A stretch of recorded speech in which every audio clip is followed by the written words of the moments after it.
Lastly, Senator for Nairobi City. Speaker, I don't understand the anxiety from some of our colleagues. I don't know what we have said or done to make them believe that we cannot be persuaded.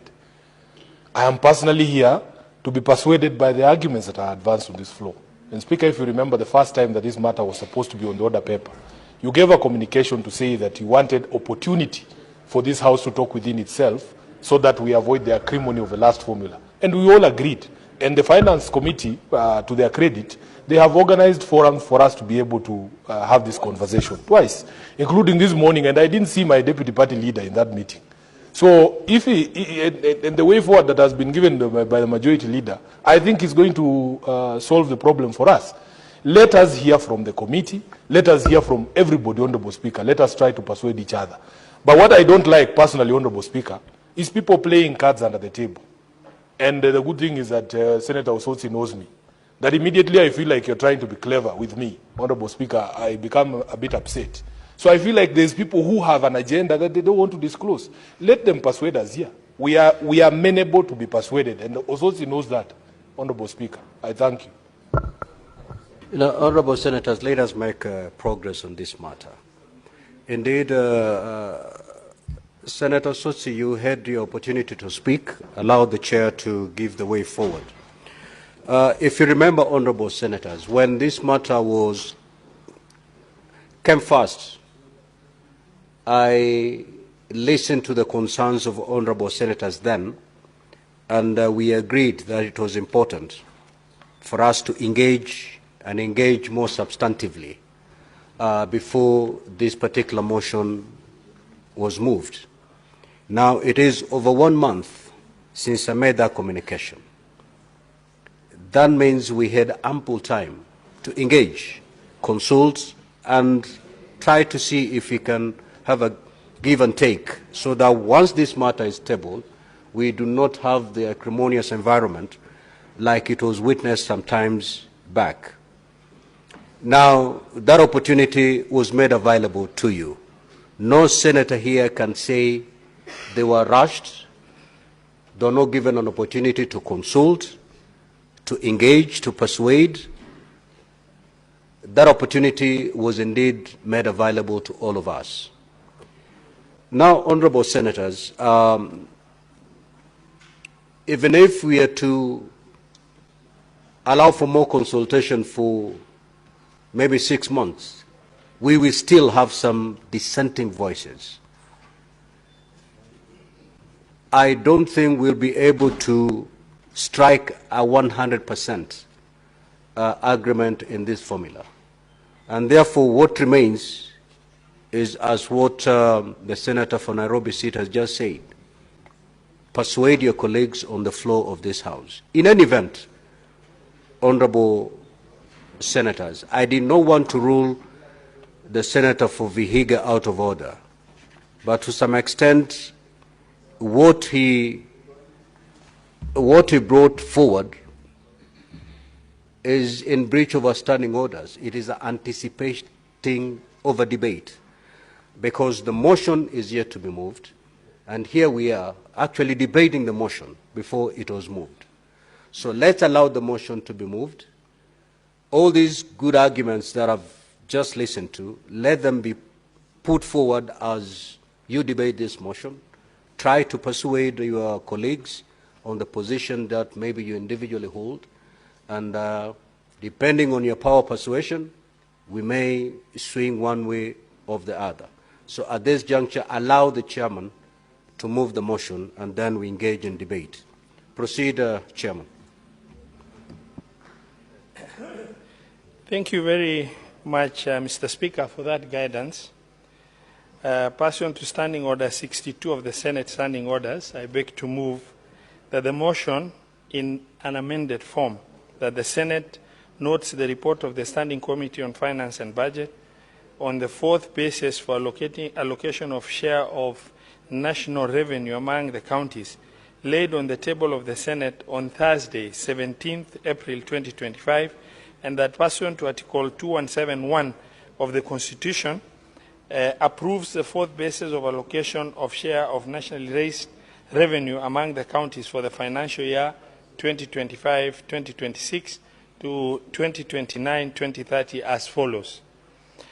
County allocation baseline ratio of 387.25, which is translated into a factor, plus 2 billion shared equally among identified 11 counties that are receiving less money, plus 45% of whatever that will be above 387.425 to be shared using population, 35% to be shared as equal share index, 12% to be shared using poverty index, and 8% to be shared using geographical size index. Then that additional to the baseline will come to 389.425, where the baseline ratio is the allocation factor derived from each county's allocation for the financial year 2024-2025. The 11 counties identified are Elgeyo Marakwet, Embu, Isiolo, Kirinyaga, Laikipia, Lamu, Nyamira, Samburu, Taita Taveta, Tharaka Nithi, and Vihiga. The population index is based on 2019 Kenya Population and Housing Census data. The poverty index is based on 2022 Kenya Poverty Report by the Kenya National Bureau of Statistics, KNBS, and the geographical size is capped at 10%. Mr. Speaker, Article 2171 of the Constitution of Kenya provides that once every 5 years, the Senate shall, by resolution, determine the basis of allocating among counties the share of nationally raised revenue annually allocated to the county level of government. Further, Article 2161 of the Constitution provides that the principal function of the Commission on Revenue Allocation is to make recommendations concerning the basis of equitable share of revenue raised by the national government between the national and county government and among the county governments using CARA. Mr. Speaker, CRA has forwarded their recommendation to the committee, and this committee, Mr. Speaker, has engaged a lot of stakeholders after we have received the recommendations of CRA, including the National Treasury, Commission on Revenue Allocation, Kenya National Bureau of Statistics, Council of Governors, the Institute of Certified Public Accountants of Kenya, Budgeti Hub, the County Assembly of Bomet Budget Office on behalf of Mr. Bernard Rono, Estella Chimutai, and Nixon Kirui, the Budget Talk Global, the Institute of Public Finance, Achievers of Kenya, Coastal People Forum, and Mr. John Kangani. Mr. Speaker, during the deliberations, the committee made various observations. That the fourth basis recommended by CRA incorporated a new parameter called the stabilization factor. According to the CRA, this factor was introduced to ensure that no county loses any money from what they are getting in the current year, 2024-2025. However, it will be prudent to address transitional effect from one basis to another using scientifically generated deviation parameter.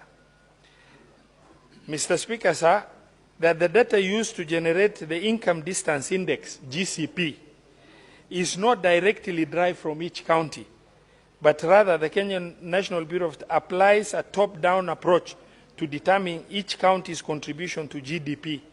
Further, the approach used by CRA to determine the index is similar to the level of poverty gap in a particular county when compared to Nairobi City County. Additionally, using Nairobi City County as a reference point makes it difficult to assign an index to this reference that is specific to the county. Mr. Speaker, we have engaged these stakeholders and we have picked their input at various levels. The underlying issue that the committee was faced with, Mr. Speaker, is that when we converged on consultation about this in the presence of CRA in Naivasha, the committee was guided by the whole Senate, that the people who attended that meeting in Naivasha. The guidance from the Senate was that principle number one, no county should lose money from what they are currently getting. That is principle number one.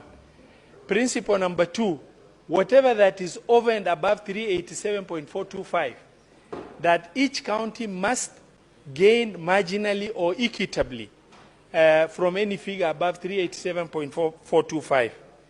Mr. Speaker, in order for the committee to arrive at a position that is in conformity with the principle that was agreed upon by the Senate, we had to get the third basis of revenue sharing and convert that into a factor of allocation in order to safeguard what each county is currently getting.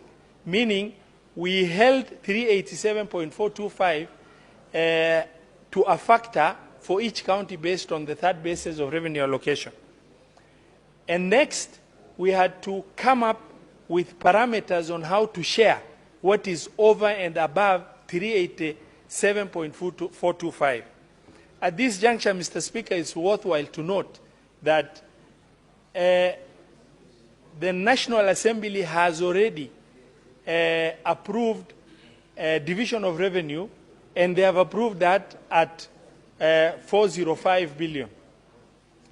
Mr. Speaker, sir, it's also worthwhile to note that the Senate of the Republic of Kenya has also approved DORA at 465 billion. Mr. Speaker, it's very important maybe for the nation to know that for us as the Senate to arrive at a figure of 465.425, we are informed by non-discretionary expenditures that has come as an addition to what the counties have been receiving, arising from legislations that are passed by Parliament at the national level. Mr. Speaker, these non-discretionary expenditures include housing levy deductions amounting to 4.1 billion, enhanced contributions to NSSF amounting to 6 billion, matching allocation to CAIPs, County Aggregated Industrial Parks, amounting to 11.8 billion, matching allocation for community health promoters amounting to 3.23 billion, annual wage increment, that is wage thrift, amounting to 6.3 billion, basic salary increment as per the Dr. CBA number 217/21 execution of return to formula that amounts to 3.5 billion. Mr. Speaker, that coupled with the fact that the shareable revenue of the government of Kenya has been increasing gradually.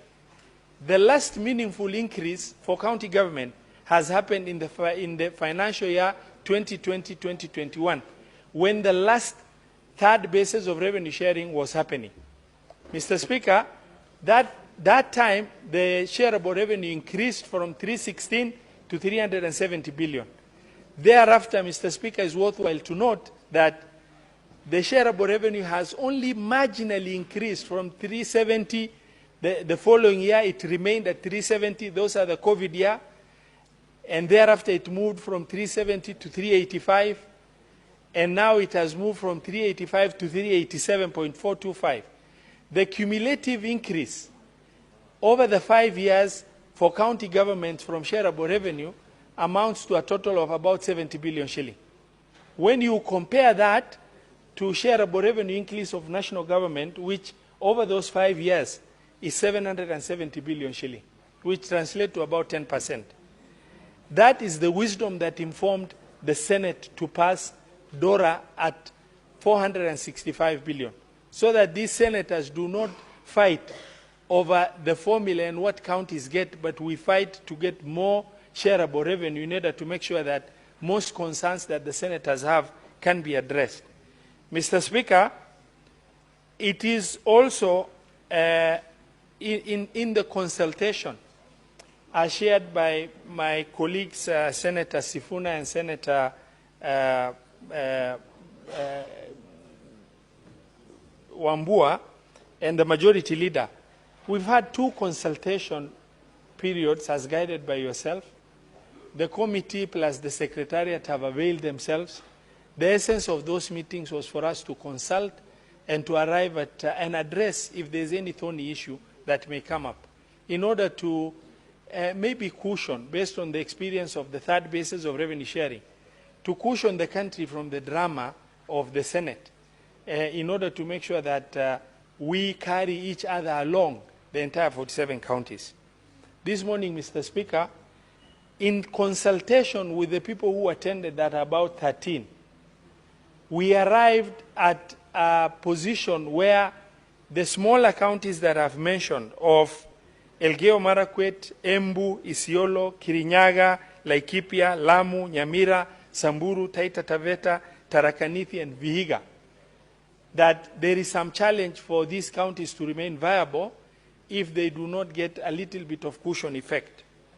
The proposal that came in, which now is the property of the House, Mr. Speaker, is that we set aside within the formula 2 billion shilling to be shared equally among these 11 counties in order to carry everybody along. Mr. Speaker, the committee of the Senate Standing Committee on Finance and Budget, have carried this responsibility on behalf of the entire Senate.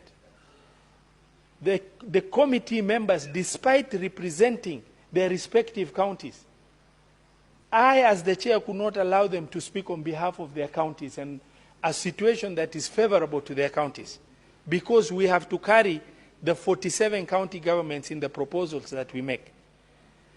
And similarly, this Senate should not be, clouded in the situation where everybody will try and push a situation that specifically favors their specific county.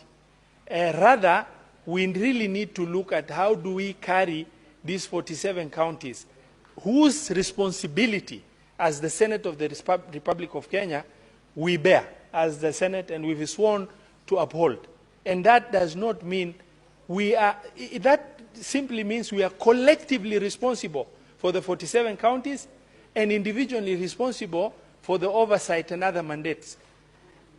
As we engage, Mr. Speaker, and as I move this motion, it's important to inform my colleagues that the moment, if I take a perfect case example, for purposes of just carrying each other along, this morning when we had the engagement, and I listened to about 8 members of the Senate who spoke, each member has tried to speak in favor of a situation that he or she believes favors his county, by way of saying the variables that we have considered, can you change this from this number to this, and this number to this, and this number to this, oblivious of the reality of the fact that as the committee, once we've tabled this report, we have no further mandate to be able, even in consultation, to amend the numbers in favor of a given county. Rather, it is our prerogative as a committee on behalf of the Senate to carry everybody along and get a formula that is not perfect. We can never get a formula that's perfect. If that was the case, Mr. Speaker, sir, I would have fought for 14% on poverty and 9% on geographical size, because Mandera would have fallen in that bracket when that favor will be considered. But to carry everybody along and to make sure that we are not, short-sighted from the perspective of just only looking at what is going to be beneficial to my county or this other county. The honorable senators who are members of this committee, I have guided and they have listened, and I've prevailed upon them to make sure that they understand this is a very controversial issue. It's very important that from even the proposal, before this becomes the property of the House, for the House to either accept it, amend it, or decide to do what they do with it. From the face value of our presentation, we should position and present ourselves as extremely fair and in conformity with the guidance that we were given in Naivasha by the Senate. Mr. Speaker, sir, as I conclude, I would like to report that both the principles that we were given as a guide in Naivasha of no county should lose anything from what they're getting now. And remember, the controversy of the third basis of revenue sharing was largely because there were so many counties losing substantive amount of money. And counties, just like people who are salaried, once you are given certain amount of money, you learn to plan with that certain amount. And a reduction will be extremely unfair because it's going to put counties in spin. So it's the onus is upon the Senate to make sure that that guidance we've taken is upheld by way of making sure no county loses anything from what they were getting, and that the formula is taken care of. And whatever that is over and above 387.425, and now we are, from the amended perspective, 389.425, with a cushioning of about 11 smaller counties. We believe that goes further to address, and every county will marginally or equitably benefit, while we also take care of these smaller counties. Mr. Speaker, I beg to move and request Senator Kalwale to second. Thank you very much, Mr. Speaker. Senator Boni, you may proceed to second.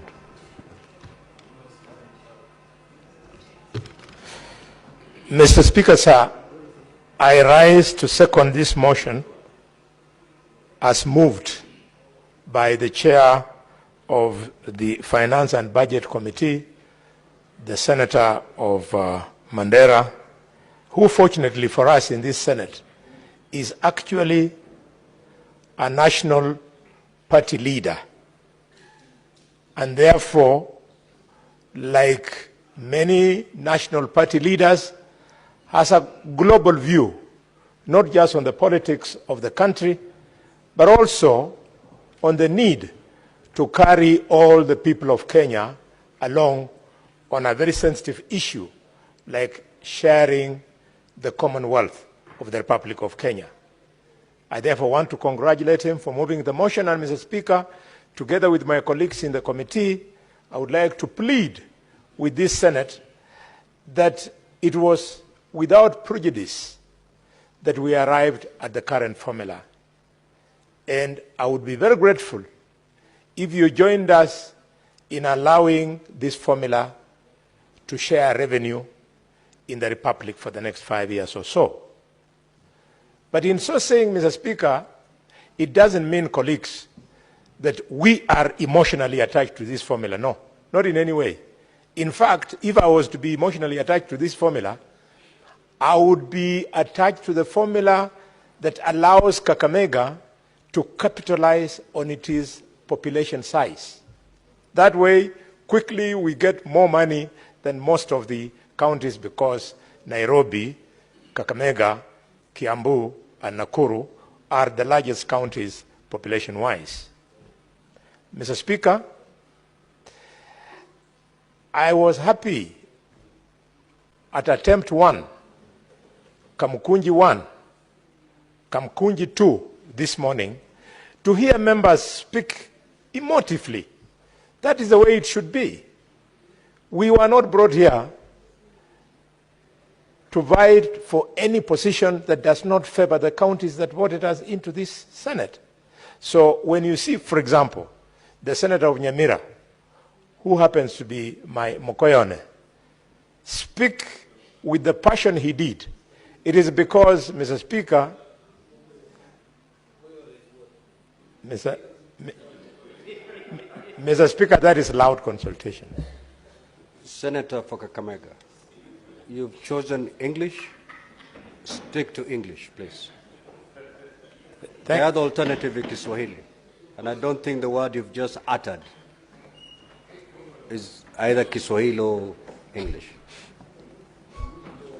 Mr. Speaker, I agree with you fully. But somewhere I read and somewhere I heard that the Speaker does not see, the Speaker does not hear, he's only moved by plenary. Mr. Speaker, I submit your guidance.